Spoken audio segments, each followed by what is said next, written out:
오늘은 한 손으로는 하나님을, 다른 한 손으로는 사단과 손잡은 목회자들이라는 제목의 장에서 발췌한 내용을 읽어드리겠습니다. 이 글은 회의론과 이단에 관하여 치유와 변화를 위하여 5권 사복음서에 함축된 목격자 증언의 가치에서 한국의 개신교는 어떻게 이단이 되었나 제4편에 기록된 내용을 발췌한 것입니다. 한국의 교회 목사는 한 손으로는 하나님을 잡고 있습니다. 그러니 설교도 교리에 맞고 구제나 선행봉사, 심리치료도 사회에 긍정적인 도움을 일부 주고 있습니다. 누가 비판하겠습니까? 그러나 다른 한편으로는 사단과 손을 잡고 거래를 하고 있습니다. 정말 예수님이나 바울, 아브라함, 모세처럼 살려니 싫은 것입니다. 집도 없이 천막을 치고 돌아다니는 삶, 결혼도 없이 또는 설사 결혼했더라도 야곱처럼 집 없이 종으로 얹혀서 사는 삶이 싫은 것입니다. 설사 다윗에 비하더라도 다윗이 사울에게 핍박받아서 여기저기 집도 없이 떠돌아다니던 그런 삶은 싫은 것입니다. 그러나 다윗이 왕권을 완전히 확립한 다음에 왕궁에서 살던, 그리고 솔로몬 역시 화려한 왕궁에서 살던 그런 삶을 꿈꾸는 것입니다. 그리고 아브라함이 모은 돈, 이런 것들이 좋은 것입니다. 그렇다면 어떻게 해야겠습니까? 엘리사와 예수님을 따르는 사환과 사도가 되려면 모든 것을 버려야 하지만 왕이 되면 모든 것을 취하고 오히려 성도들이 제물을 바쳐야 되는 인물이라 여기는 것입니다. 그 책임은 철저히 외면하면서 말입니다. 새로운 메시아의 계보를 한국인으로서 누리려 하니 돈이 필요하고 섬겨야 하는 여성들이 필요한 것입니다. 그때부터 사단과 손을 잡습니다. 천국도 가야 하지만 살아있는 동안에는 돈도 필요하고 재산도 필요하니 그러한 욕구를 만족하여 줄 사단이 필요한 것입니다. 하나님과 사단은 하나의 영적인 존재로만 인식하고 둘을 이용하여 이 땅에서도 축복, 저 세상에서도 축복을 받겠다는 심산입니다. 목회자는 이미 하나님의 머리 위에 올라서 있습니다. 그 두 영적 존재를 이용하여 자신의 소유욕을 채우고 동시에 영적인 평안을 누리는 수단이 놀랍지 않습니까? 하나님의 말씀, 예수님의 말씀, 가롯 유다의 말, 사단의 말 모두를 함께합니다. 일제시대 태어나서 한국전쟁을 지내면서 성인으로 성장한 이후 한국의 급격한 경제 성장을 경험한 지금 원로급의 목회자들은 그러한 급격한 변화 가운데 성도들의 마음을 잘 이용해서 하나님과 사탄을 동시에 섬기는 일을 했습니다. 하나님의 선택을 받고 신실하게 섬기는 이들을 교회에 들여와서 간증하고 찬양, 예배 보면서 동시에 장사하는 사람들을 끌어들여 자리를 주고는 그 사람들의 사업자금과 헌금을 함께 섞었습니다.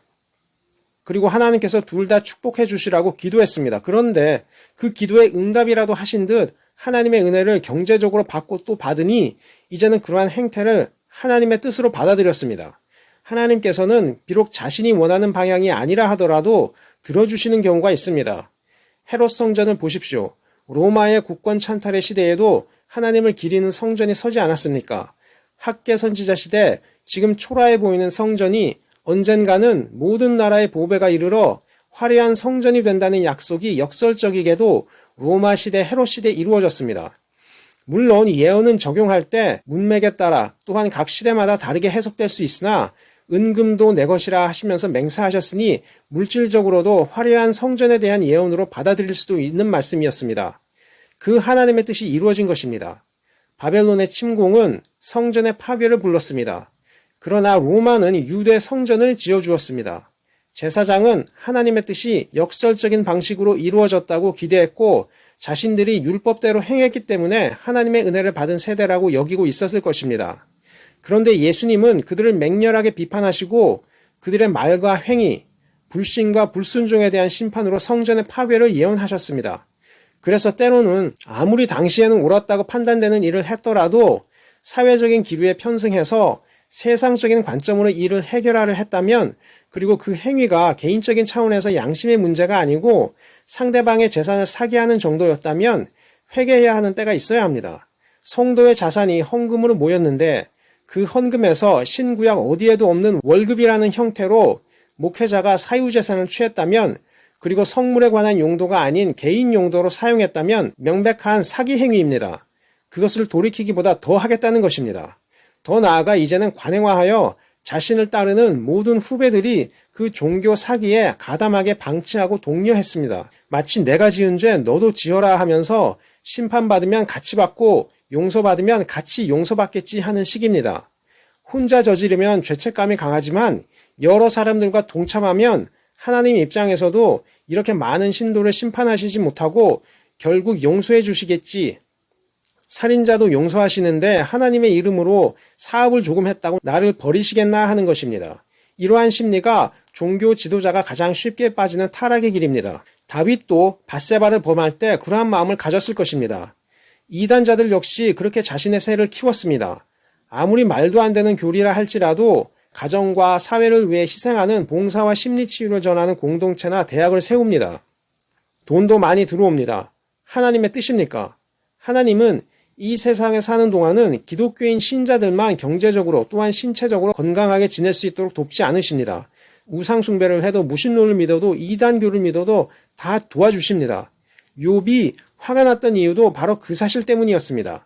하나님이 없다고 하면서 부정하는 사람들도 심지어 그들의 가축도 병들지 않고 잘 사는데 하나님을 경외하고 섬기는 내가 왜 그들의 가축보다 더 못한 대우를 받아야 하는가 하는 분노가 있었습니다.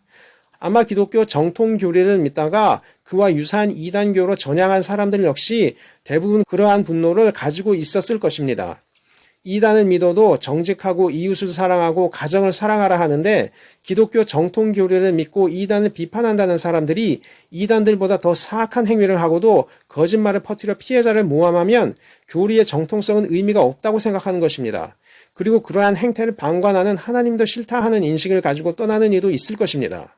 그러한 행위는 옳지는 않지만 심정은 공감할 수 있는 세태가 지금의 기독교 지도자들의 행태입니다. 바울 역시 자신의 가정을 돌보지 않는 자는 불신자보다 더 악한 사람이라고 했습니다. 불신자를 높이는 말이 아니라 불신자보다 더 큰 심판받을 각오로 그러한 악을 행하라는 경고의 말씀입니다.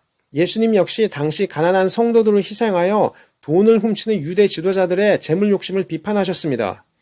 목회자들이 그러한 말씀을 의도적으로 외면하고 가룟 유다 방식대로 예수님의 말씀을 악용하여 오해가 생긴 것입니다. 이 세대의 목회자들은 믿을 수 없는 사람들입니다. 그나마 침묵하고 사회복지의 일만 잘하면 나은 사람이다 여기는 정도일 뿐 어느 정도는 이단의 행위를 방관하고 성장하는 데 직간접적으로 책임이 분명히 있습니다.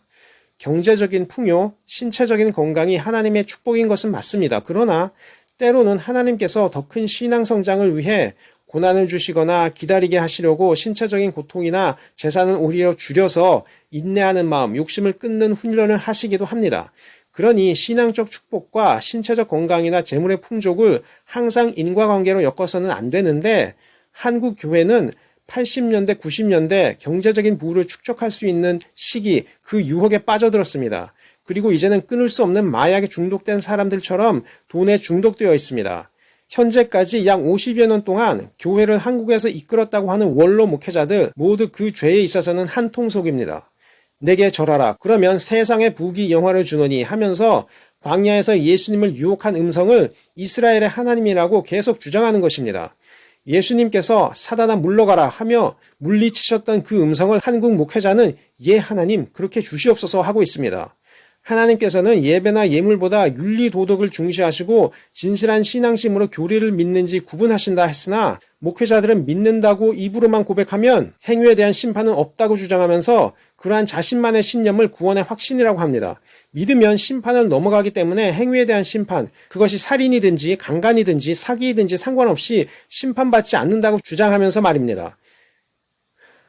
일부 신약에 기록된 가르침인 것은 맞습니다. 그러나 말은 동시에 모든 뜻을 전할 수 없어서 한쪽에서 한 말을 문법적인 해석을 함에 있어서 논리 회로에 맞추듯이 잇따라 연결하여 자신의 죄를 정당화하는 방식으로 해석해서는 안 됩니다. 실제로 문제가 되는 것은 종교라면 반드시 있어야 할 인간 욕구에서 비롯된 죄악의 욕망에 대한 지적, 그것이 성경에는 분명히 있지만 교회 목회자의 설교에는 없습니다. 마치 같은 접시에 놓여있는 음식이지만 골라내어 먹지 않듯이 듣기 싫은 것은 제외하고 읽는 것조차 하지 않습니다. 그러니 성경에도 사기는 죄로 기록하고 있고 우리 양심도 그렇게 알고 있으나 정작 그러한 죄를 비판하여야 할 영적 지도자라고 자처하는 목회자 입에서는 들을 수가 없는 죄가 되었습니다. 목회자들이 아예 설교 제목으로 선택을 하지 않기 때문입니다. 자신들의 논리 회로에서 지워버렸습니다.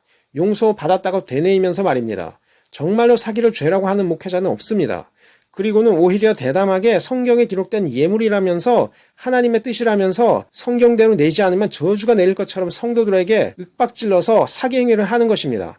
성경대로 신도들에게 줄 것은 없다고 하면서 말입니다. 그러나 예수님께서는 종교 지도자들의 사기 행위에 대해 분명히 심판하신다고 복음서에 말씀하셨습니다. 유대교 지도자나 기독교 지도자나 악을 행한 자는 천국에 들어가지 못합니다. 다른 종교 지도자 역시 마찬가지입니다. 예수님께서 나를 믿으면 심판을 넘어간다는 말씀의 뜻은 분명 그 믿음 안에 이미 선행을 할 마음을 가지고 있는 사람을 뜻하셨다고 보아야 합니다. 누가 죄를 짓고 거짓말을 교회에 퍼뜨려도 예수님을 믿는다면서 잘못했다고만 구두로 고백하면 행위에 대한 처벌을 받지 않고 용서받는다고 가르치겠습니까? 교리만 믿는다고 의도적으로 행한 죄악을 용서해 주신다는 말씀은 당연히 성경에 없습니다.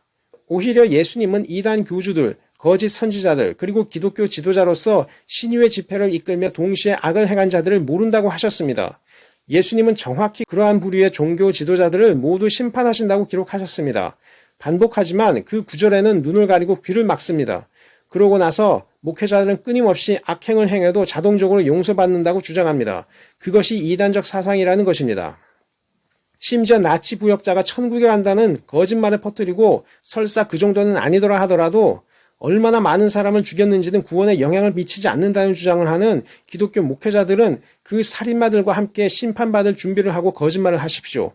예수님께서는 말과 행동에 대한 심판을 분명히 하셨습니다. 설사 믿는 자라 할지라도, 설사 지도자라 하더라도, 예언하고 악령을 내어 쫓았고 능력을 보였다 하더라도 심판한다고 하셨습니다.